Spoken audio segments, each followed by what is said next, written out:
Hubo un tiempo en que los personajes míticos estaban entre los hombres y se confundían con ellos.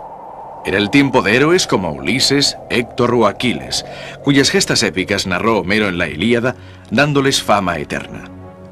Era el tiempo de una ciudad cuyo nombre basta para evocar el mito: Troya. Una ciudad que ha dado gloria a quien la redescubrió milenios más tarde. Y cerca de Troya, otra ciudad, Pérgamo, que tuvo una gran importancia en la creación de las formas artísticas que evocaron los hechos míticos.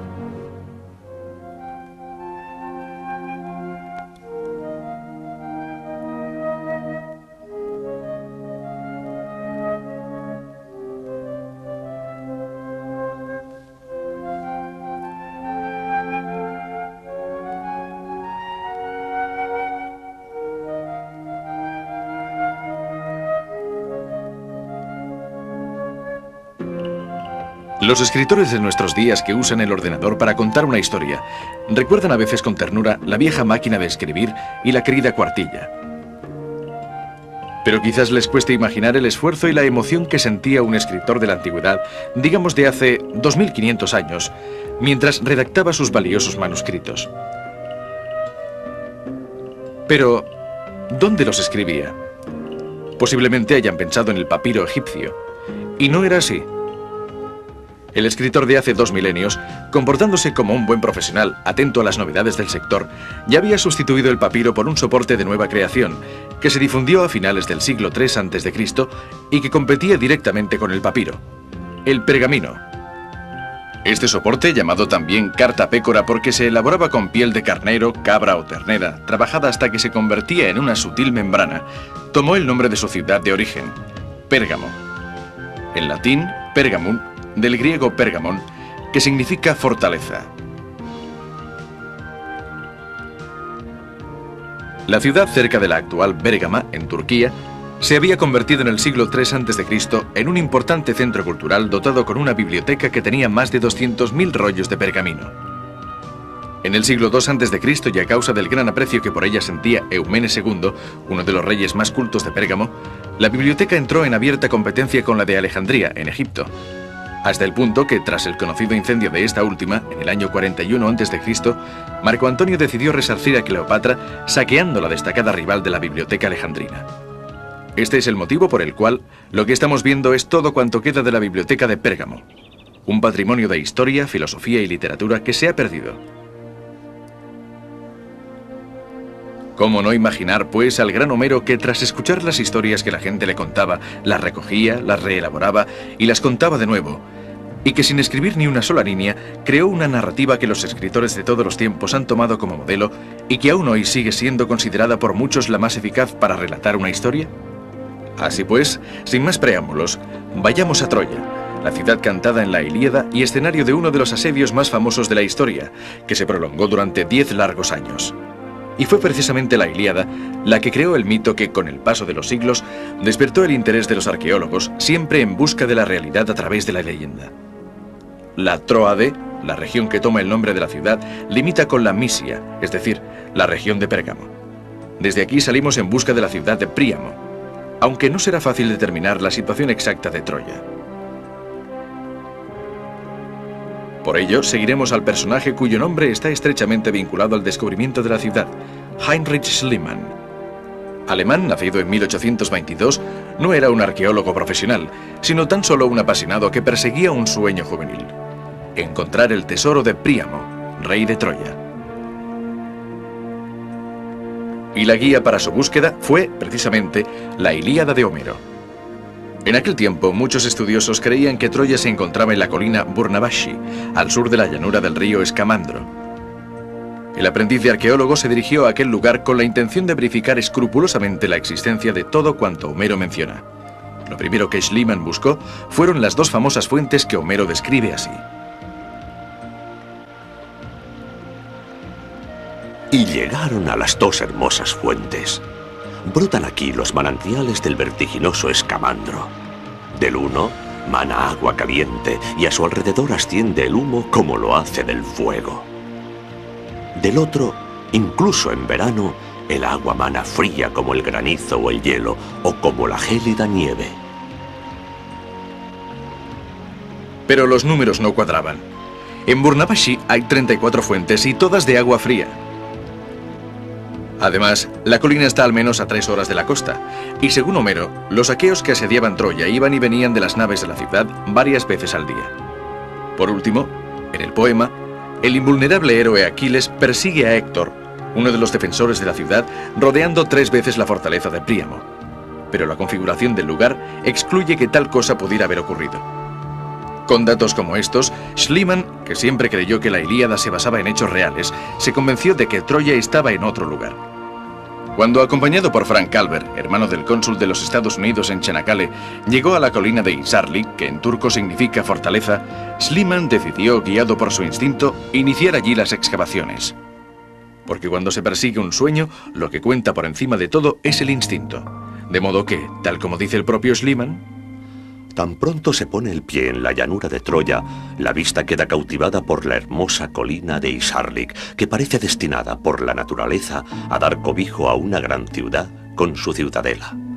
De hecho, esta posición, si estuviera bien fortificada, dominaría toda la llanura de Troya, y en toda la región no hay otro lugar que pueda compararse a este.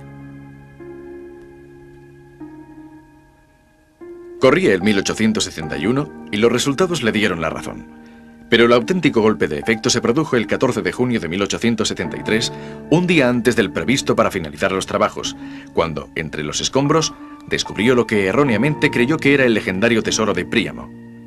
Alejó a los trabajadores con una excusa, llamó a su mujer y con manos temblorosas le colocó en el cuello un collar que 3000 años atrás pudiera haber lucido Helena. Las excavaciones posteriores, que tras algunos años dirigió un colaborador suyo, Wilhelm Dorfel, identificarían hasta 9 estratos superpuestos, que corresponden a otras tantas ciudades. Se considera que la Troya de Homero es la del 7º estrato contando desde abajo, mientras que el tesoro se encontró en un estrato más profundo. Este error levantó duras críticas de los arqueólogos profesionales de la época contra Schliemann. El mito de la ciudad guió el instinto de su descubridor, y si bien en la actualidad ni siquiera es seguro que ese 7º estrato corresponda a Troya, lo cierto es que Schliemann descubrió una ciudad que no tiene nada de legendario, y que por fechas y acontecimientos puede ser la descrita por Homero. De hecho, la ciudad del 7º nivel fue incendiada, arrasada, y tanto los objetos como las ruinas pertenecen a una civilización similar a la que conocieron los héroes de la Ilíada. Probablemente, la guerra de Troya es la transfiguración poética de un conflicto económico derivado de la posición de la ciudad en el estrecho de los Dardanelos, en un punto estratégico para el comercio y la consiguiente exigencia de un arancel. El largo asedio es perfectamente posible en una guerra como las de aquellos tiempos. Pero el mito tiene amplias ramificaciones, y otras leyendas se relacionan con la de la Troya homérica hasta llegar casi a probar la veracidad de la gesta de sus héroes, como sucede, por ejemplo, en el caso del caballo de madera del astuto Ulises. Poseidón era el dios de los terremotos, y la ciudad del 7º nivel fue construida sobre otra destruida por un terremoto. Pero también era el protector de los caballos, de los que a menudo tomaba el aspecto. En tiempos de la guerra, Troya era conocida como la ciudad de los hermosos caballos, porque parece que fueron precisamente sus habitantes quienes introdujeron estos animales en Asia Menor. ¿Fue la asociación del dios y los caballos, junto con el amor de los troyanos por estos nobles animales, lo que inspiró la estratagema del rey de Ítaca?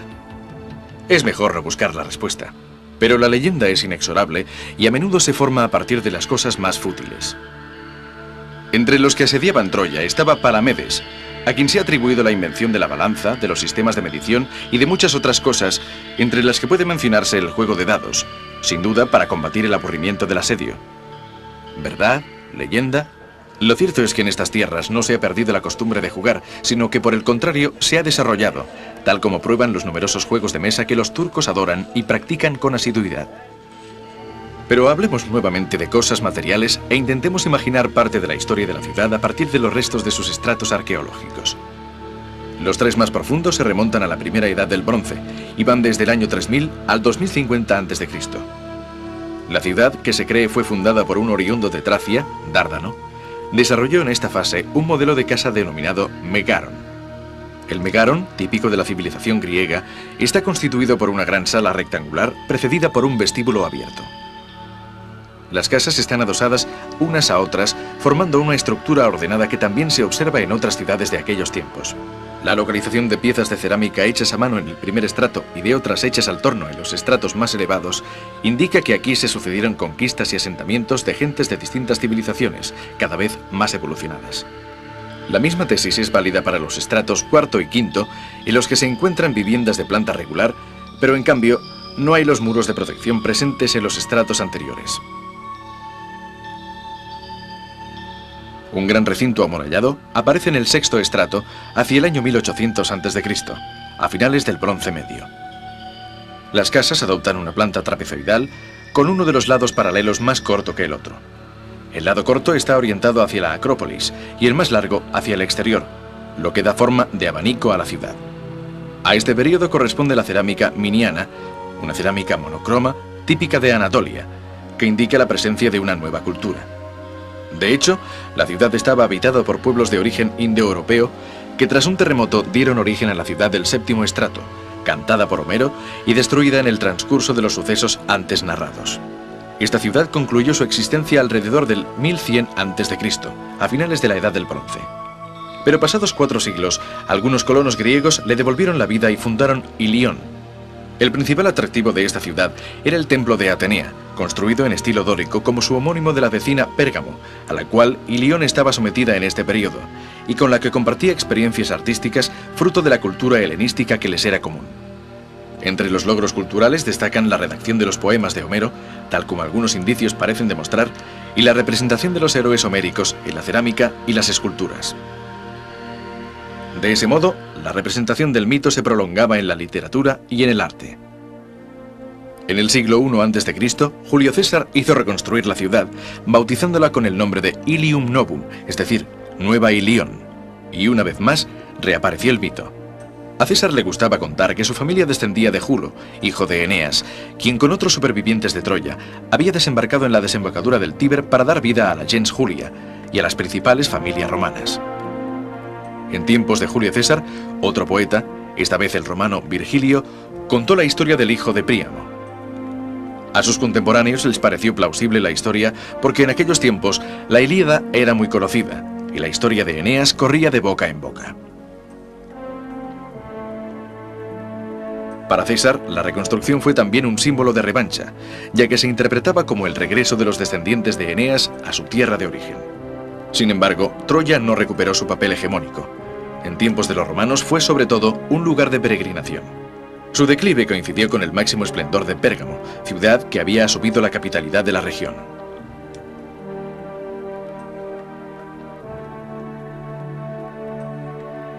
Los restos de esta ciudad, nos referimos a los que allí han permanecido, no hacen justicia a la belleza y al arte que muchos artistas crearon en su recinto. Por desgracia, a menudo será preciso recurrir a la fantasía porque poco ha quedado de sus majestuosos edificios. Y ello a pesar del cuidado con que se realizaron las excavaciones, dirigidas primero por Carl Humann y después por Wilhelm Dörpfel, el mismo que había aclarado muchas de las dudas planteadas por Schliemann sobre Troya. Pero hay algo más que relaciona ambas ciudades. Hay 2 leyendas sobre la fundación de Pérgamo. Una indica que el fundador fue precisamente Pérgamo, nieto de Aquiles, quien además dio nombre a la ciudad. Otra cuenta que fue Telefo, hijo de Heracles, cuyo mito está estrechamente unido al asedio de Troya. Pero sea cual sea el origen de Pérgamo y de sus primeros habitantes, lo cierto es que su auténtica gloria va unida a la dinastía de los atáridas, descendientes de los macedonios, quienes en los siglos 3 y 2 a.C. convirtieron la ciudad en uno de los focos de cultura griega más importantes de Asia Menor.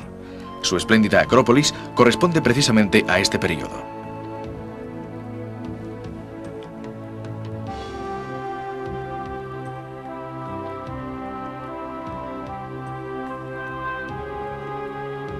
La ciudad está constituida por terrazas escalonadas, excavadas en las laderas de una colina siguiendo un sistema que ya se había experimentado con éxito en Priene. En el nivel más alto se encuentra el Trajaneo, quizás originariamente un templo dedicado a Zeus, sobre el cual el emperador Adriano hizo erigir otro templo dedicado a su predecesor, Trajano, tal como era costumbre entre los romanos.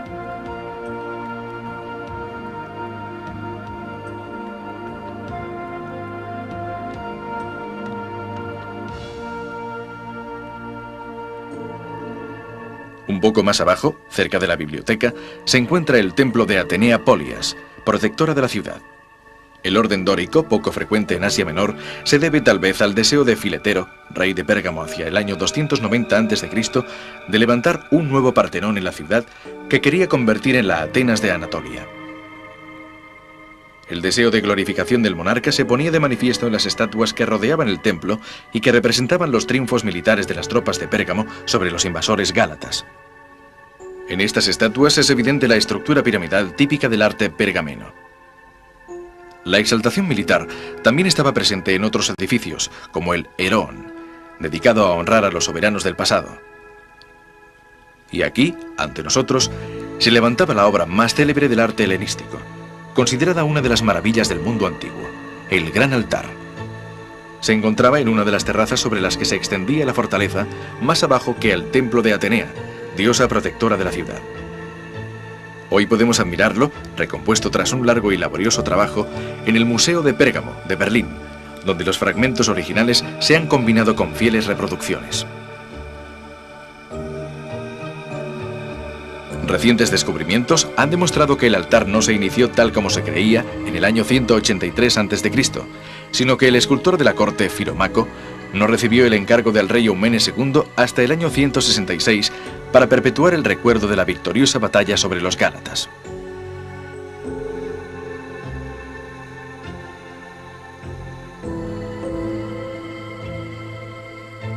No crean que el artista lo hizo todo solo. Él lo proyectó y luego, para esculpirlo, contó con la ayuda de sus hábiles discípulos. El tema es mitológico, pero su significado va mucho más allá. La fascinación de esta magnífica obra reside en las formas artísticas creadas por los ciudadanos de Pérgamo para identificarse con ellas, como confirmación de su forma de entender el arte, el mito y la realidad. En la gigantomaquia del gran friso en alto relieve que recorre los 120 metros del podio, los gigantes representan a los gálatas, el mal que ha de ser derrotado. En el friso aparece el monte Olimpo asediado por los gigantes, personificación de las fuerzas subterráneas. Los dioses llegan procedentes de sus elementos, el cielo, el mar, la luz. Junto a ellos, Heracles y numerosos semidioses. La unión de aspectos humanos y divinos evoca el papel de los atálidas, el bien que obtendrá la victoria. Decididos defensores de la civilización helénica contra la emergente barbarie, su victoria será la de la luz sobre las tinieblas.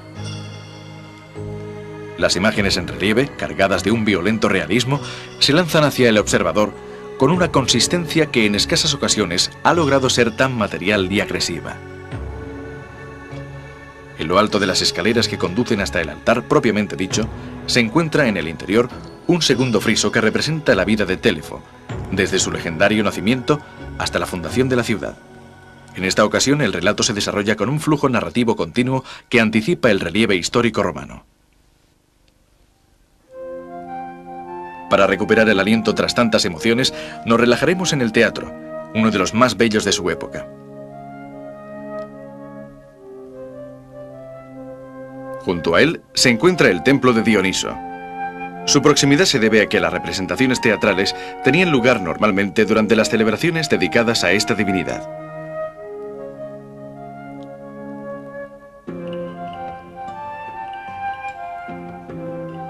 Descendamos ahora hasta la llamada Ciudad Media, donde encontraremos un sitio ideal para descansar. En pocos metros cuadrados se agrupan numerosos templos para el cuidado del espíritu y 3 gimnasios para el cuidado del cuerpo destinados a 3 distintas edades: niños, adolescentes y jóvenes.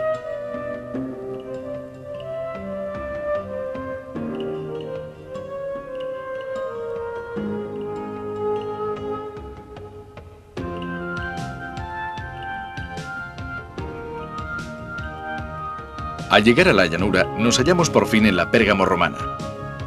El dominio de la ciudad pasó a los romanos gracias al testamento de Atalo III, el cual, al no tener herederos, decidió que tras su muerte ocurrida en el año 133 a.C., la ciudad fuera entregada a quienes estaban levantando un imperio nunca visto hasta entonces.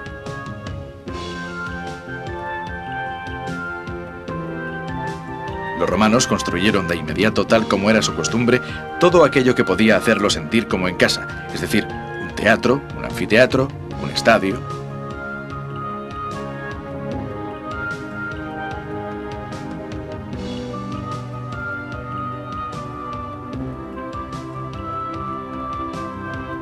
Hay incluso un gran edificio, denominado Aula Roja, dedicado al parecer al culto de divinidades egipcias como Isis y Serapis.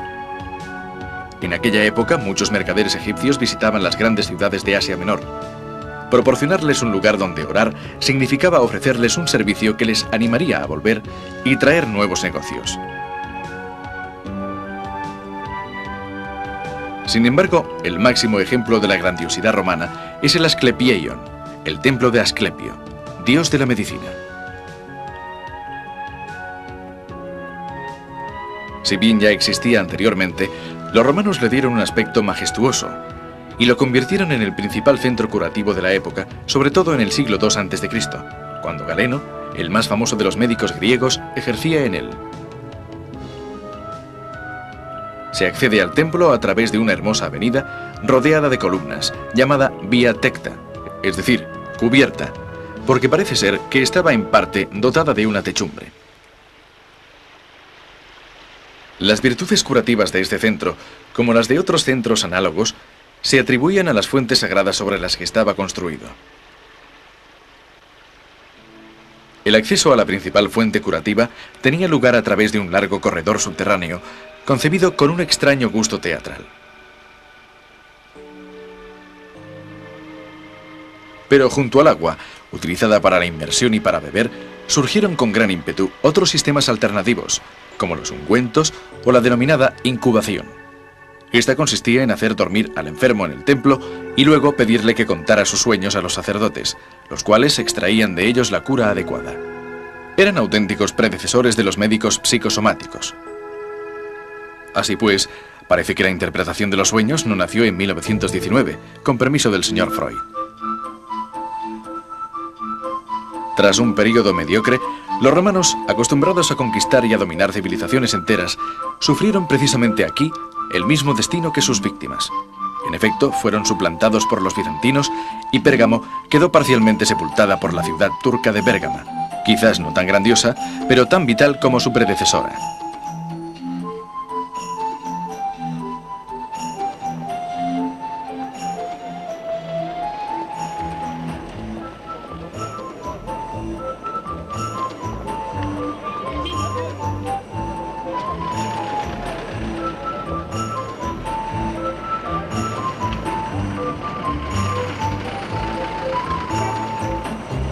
Sobre estas imágenes, que concluyen de manera singular una serie de acontecimientos gloriosos y legendarios, no podemos hacer otra cosa que dar las gracias a Homero por su poema épico y confiar en que el mito vuelva a ser representado y explicado, tal como modestamente hemos hecho nosotros, con nuevas formas artísticas, para disfrute de aquellos a quienes no les gusta encontrar límites precisos entre la realidad y la leyenda. Y ahora nos parece obligado ceder la palabra al sumo poeta.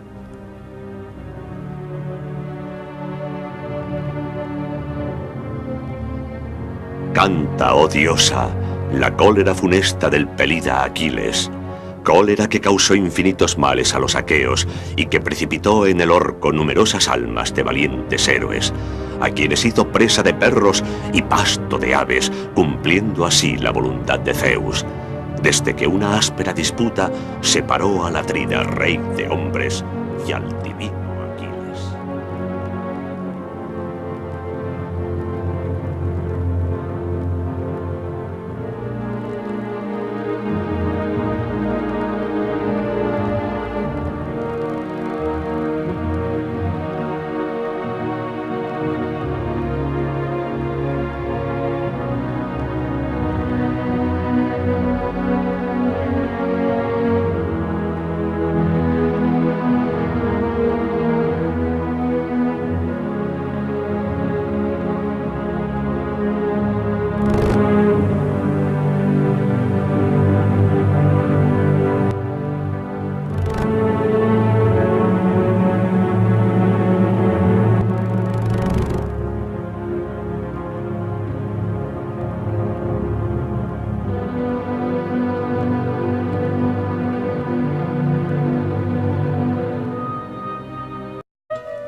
Pero, ¿dónde los escribía?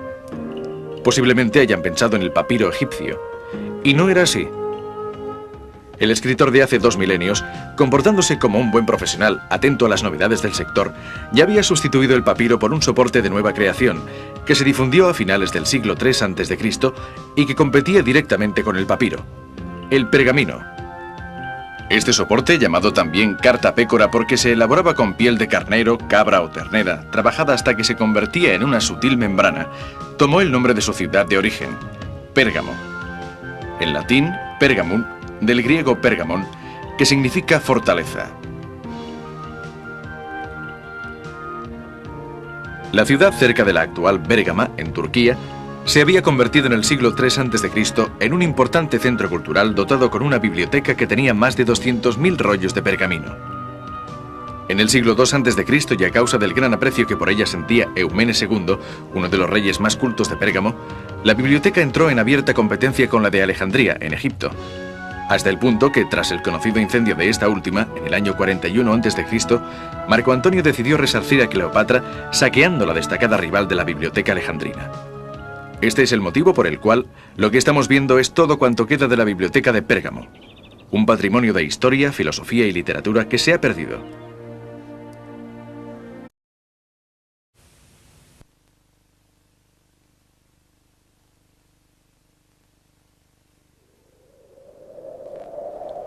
Hubo un tiempo en que los personajes míticos estaban entre los hombres y se confundían con ellos. Era el tiempo de héroes como Ulises, Héctor o Aquiles, cuyas gestas épicas narró Homero en la Ilíada, dándoles fama eterna. Era el tiempo de una ciudad cuyo nombre basta para evocar el mito: Troya. Una ciudad que ha dado gloria a quien la redescubrió milenios más tarde. Y cerca de Troya, otra ciudad, Pérgamo, que tuvo una gran importancia en la creación de las formas artísticas que evocaron los hechos míticos. ¿Cómo no imaginar, pues, al gran Homero que, tras escuchar las historias que la gente le contaba, las recogía, las reelaboraba y las contaba de nuevo, y que sin escribir ni una sola línea, creó una narrativa que los escritores de todos los tiempos han tomado como modelo y que aún hoy sigue siendo considerada por muchos la más eficaz para relatar una historia? Así pues, sin más preámbulos, vayamos a Troya, la ciudad cantada en la Ilíada y escenario de uno de los asedios más famosos de la historia, que se prolongó durante 10 largos años. Y fue precisamente la Ilíada la que creó el mito que, con el paso de los siglos, despertó el interés de los arqueólogos, siempre en busca de la realidad a través de la leyenda. La Tróade, la región que toma el nombre de la ciudad, limita con la Misia.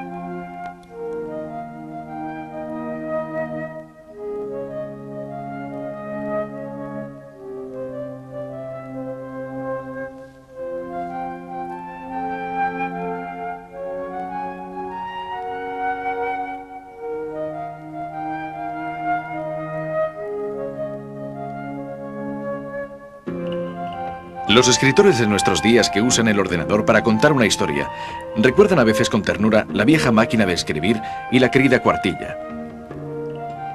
Pero quizás les cueste imaginar el esfuerzo y la emoción que sentía un escritor de la antigüedad, digamos de hace 2500 años, mientras redactaba sus valiosos manuscritos.